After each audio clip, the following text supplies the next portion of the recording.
আমরা টংলুতে ছিলাম কালকে। এইটা আমাদের জিটিএ ট্রেকার সাইটের সামনের ভিউ, স্লিপিং বুদ্ধা। এটা কিচেন,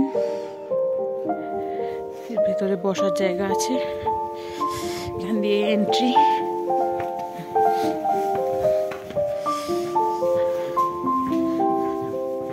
সামনে টয়লেট, এখানে দুটো ওয়েস্টার্ন আর দুটো ইন্ডিয়ান টয়লেট আছে। একটা ড্রেস চেঞ্জ করার মতন জায়গাও আছে, এদিকে দুটো দুটো করে রুম। এটা আমাদের রুম নাম্বার 4। এটা আমাদের রুম থেকে ভিউ। এখানে 4টে বেড আছে, কিন্তু যেহেতু অফ টাইম তাই এখানে শুধু আমরা দুজনেই ছিলাম। পুরো বিল্ডিংটাতে আমরা দুজন এবং আমাদের সাথে আর দুজন এসেছিল, তারা টেন্টে ছিল।